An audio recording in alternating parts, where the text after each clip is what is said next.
Hey there! If you're like me and interested in real estate values in southern Maine and Seacoast, New Hampshire, one of the questions we're getting right now is how long is this extreme COVID induced seller's market going to last? Hi, I'm Derek Buckspan from Remax Shoreline. Thank you for tuning in. For the sake of this update, we're going to be looking at Cumberland County, Maine, York County, Maine, and Rockingham County, New Hampshire, all property types. I pulled this data back at the beginning of April, so we're looking at March data, and I'm going back a year, so I'm looking at March to March for some of the data.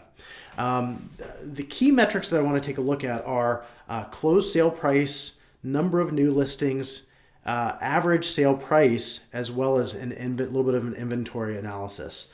And what's really interesting in Cumberland County is that we have a 16% increase month over month in closed sales. We're at 16.6% increase over the prior March. Year to date, we're at 10.99, so 11% increase. Number of new listings in Cumberland County are down year over year at 13.95%. For the year, they're down a little bit further at negative 15.35%. Average sale price in Cumberland County is rising. That's a big standout, 25% increase month over month, and for year over year, we're at about 22.7%. Really big number here, month supply of inventory has reduced drastically for the month, and for the year to the date, we're about negative 62%. So currently we're at about 1.2 month supply of inventory. So houses are selling extremely quickly in Cumberland County, Maine. When we go south a little bit to York County, have some similarities, but a couple key differences. Number of closed sales also up 17.63 looking month over month, and about 16% year to date.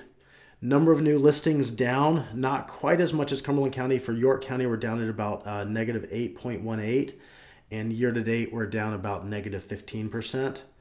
Inventory, very similar in the month supply of inventory in York County, negative 61 month over month, and negative 61.99, same metric for year to date in in York County. Days on market in York County is down as well. 52 days on market currently, which is down by about 14%. Days on market, interestingly, in Cumberland County is climbing. It's up to 85 days on market. And then heading across the border into Seacoast, New Hampshire, a little bit difference in the numbers here. Number of closed sales down by 5.77%, whereas year to date for closed sales is up. The average list price is down 6.25%. The number of new listings down 6.25%. Month over month, year over year, and year to date negative 12.85. The average sale price rising in Seacoast, New Hampshire as well, 11.52% increase and 13% year to date.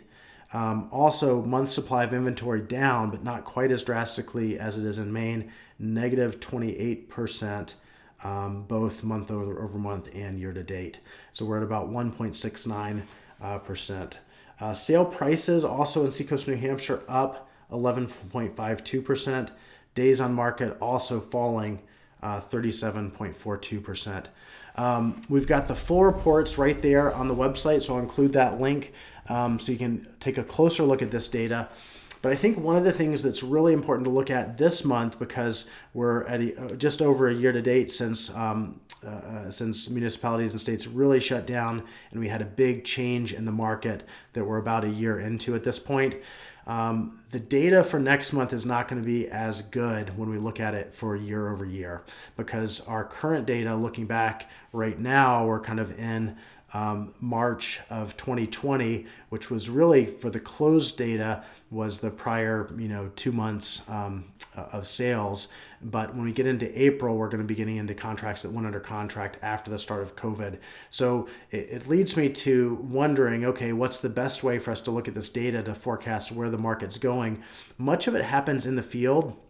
And I think from our experience with listings, the volume of activity we get on listings, the negotiation process, how the properties eventually sell what we had for offers, that's a big piece that leads to that body of knowledge that we use to future clients, subsequent clients from that transaction. On the flip side, in working with buyers, you get some feedback, a little bit about the activity, but you really see it on the listing side.